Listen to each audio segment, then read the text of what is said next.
Hey guys, it's Lauren Losing again. Getting right back into the subject that I was just in. So sorry, I did not expect this to go on for so long.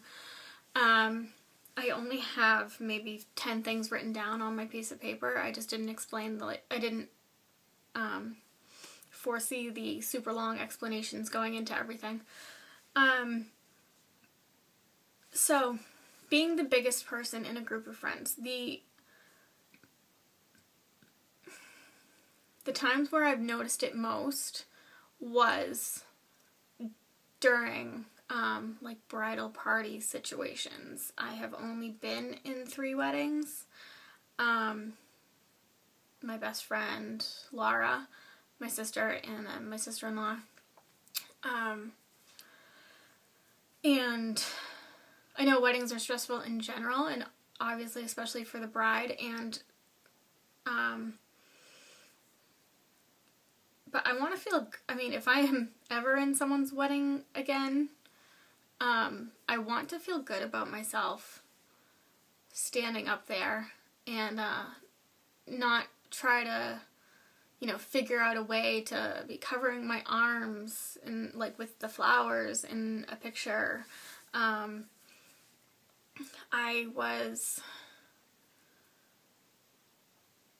on the smaller side of myself for my sister's wedding, so I wasn't the biggest. I don't think anyone was really the biggest, though. There was one really thin girl, woman, whatever, in the wedding party, and then the other 3 of us were pretty normal sized, between like an 8 and a 12. But I still felt self-conscious. It was just the way I'm built as opposed to the way that the other women were built. They were more pear-shaped. I'm kind of hourglass, but my bottom half is still a little bit smaller. I'm definitely not hourglass. When I'm overweight, I carry more of my weight in my top half of my body than my lower half of my body. My thighs are still a disaster, but they look fine in pants. But yeah, for my best friend's wedding, all the other bridesmaids, and there were like 7 of us, there were a bunch of us, all the other bridesmaids were between a size like 2 and a 6 or an 8, and I was 14, I think. So I actually lost some weight for her wedding. I was probably 16 before that. I actually ended up being fine that day with the pictures. The dress was actually really flattering on everyone, so good job Laura, picking out the dresses. But it was still a really stressful time, and really emotional to feel that way, to feel like you're standing out because you're the big girl. And then I felt the same way about my brother's wedding. I was the big girl by a lot in that because, again, the rest of the bridal party was between a size 2 and a 10, I think, and I was like an 18. Put on a brave face all day. I had a fucking fantastic time at their wedding, because I made myself forget about it that day, but leading up to it, it was just incredibly stressful. Alright.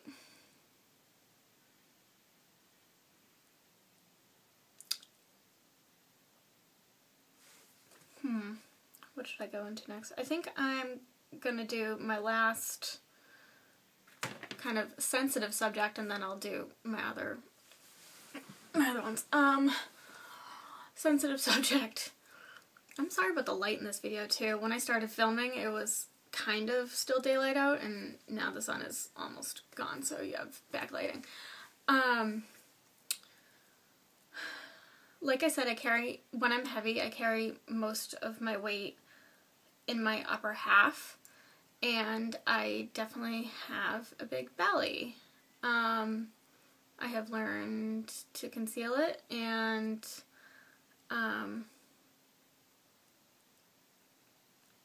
I honestly don't think it's one of the things that you notice first now, but from gaining and losing so much over the years, I'm definitely going to have to have, or not have to, but I am going to have plastic surgery after all this is done, and I'm going to have to remove extra skin on my stomach. So, to get to it, thing I'm not going to miss. Being asked when I'm due. As in, people thinking that I'm pregnant. This is what I have to say about that. Unless you see a baby fucking crowning out of someone's vagina, or they bring it up first, don't ask when someone's due. I'm not the only overweight person this has happened to, I know. It has happened to me more than once, but I know that some people are just stupid out there, but it obviously does not make me feel good to not even, like, be buying baby stuff for my nephews or anything like that and still be asked, like, when I'm due. Not cool. So yeah, I'm not gonna miss that. Moving on. Wearing black all the time. As you can see, I'm wearing black right now. It has like neon stitching here, and I don't think that you can really see it because they're really tiny, but it has like tiny little neon dots all over. But I don't even think that I started wearing black because like it was slimming or to hide my body. I genuinely like black on me. But I think that it is a bit of a snowball effect, and you know, I'll wear black and then I'll have fun with accessories, and then I've gotten so used to that because, you know, I would only feel comfortable in black, or, you know, I'd like things in color or in print in a smaller size, but then when I tried it on, I didn't like it on me, so, but I just don't want to be just completely boring, so I'll do, like, cool makeup, or an awesome necklace, or shoes, or whatever. Shoes always fit, right? Not even when you're fat, though, because I have shoes that I have to shrink into again. But I have been making a conscious effort over the past year, so even during my heaviest weight, to try to incorporate more color. I know my messy room is in my background, but that's my closet, and you can actually see, I mean, you can see like white, you can see a lot of dark in there, but you can see some color popping out. So that's one of the things that I'm going to look forward to about not being overweight, is constantly, I might be drawn to black, but not constantly feeling like I want to wear color or print, but that it doesn't look good on me, so I'm going to have to wear black. Since I brought up the shoes thing, wearing my old shoes. I have shoes back from when I was 20 years old, 21, like back when I had gotten down to my smallest. So when my feet aren't puffy and fat, my shoe size is about a 6.5. I already told you guys that I'm short, I'm 5'2", so I also have small hands and feet that have like little midget hands. They might not look like it on this video, but they're tiny. Little baby hands. That just looked like I was squeezing boobs. I'm sorry. So when I am heavy, I have to sometimes go all the way up to a 7.5 just to kind of accommodate my foot, or I would have to go to somewhere that sells wide shoes, which isn't a lot of places. Like, if I want to go to Payless, they sometimes have some wide shoes, but I would just go up a half size. So I've had to actually get rid of a bunch of my shoes because they've gotten too big. But I still have a ton left. So, and then this is going to be the last thing, and it's kind of on the same note as shoes. Again, when I was smaller, I've always had I'm going to say, because they're not necessarily big, I've always had muscular calves. I did dance for 15 years from when I was 3 to 18. So I did ballet for those, for all those 15 years, and then also tap, jazz, modern, and lyrical. So I was doing dance like 3 days a week for an hour, hour and a half. So going up on my toes all the time, I developed, I mean, I have good legs, but I developed, you know, like more muscular calves. And that's kind of just how my body has stayed even since the 10 years that I've done dance.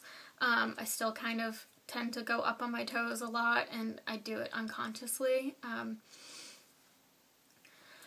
So wearing knee-high boots has kind of always been a struggle for me. I'll probably never be able to wear the kind that are kind of supposed to look loose and slouchy on your legs, but even those now, like the kind that are supposed to look loose and slouchy, I used to be able to wear, but they would be tight on my calves, and now I just can't, like, wear them. I actually haven't tried recently. I might be able to wear them now, but at my heaviest, I could not. So that, when that happens, I'm hoping it'll happen sometime this winter, and when it does, I will definitely take a picture. That's going to be a major NSV. For anyone out there who doesn't know what NSV means, I think I mentioned it in a previous video. It means non-scale victory. So, yeah, I'm sure there are others, but this video is already 12 minutes long, and the other one was probably like 14, so that's what I'm not going to miss about being fat. This is just a side note. I'm kind of, this video is kind of done. I did my B12 shot today. I've also mentioned this previously. I'm a nurse. I am not ashamed to say that I kick ass at giving injections. I literally didn't even feel it, and usually when you do, I mean, when you do it yourself, it's a little less painful sometimes, but you can still feel it, but you're just able to handle the pain. I literally couldn't feel it. But anyway, I didn't know if doing a video on how to do a B12 injection would even be helpful. I would obviously have to wait a month to do it, but anyone who's giving themselves a B12 shot should have been taught how to give yourself a B12 shot. I just didn't know if it would be easier for me to give a couple of tricks of how you know, how to make sure you're getting it in the right place every time, and make sure you're doing it right, make sure you're doing it in a sterile way, make sure, like letting you know there's actually more than one place that you can inject yourself, so telling you the different injection sites, which ones are probably easier. So just give me your feedback on that. You can either contact me on Facebook, or through here, through the comments. Yeah, so that's it. I think I'm gonna go run some errands, probably refill my migraine medication, pick some things up for my sister and my new nephew, and I will see you guys all on Wednesday for my weekly video. Alright guys, see you then.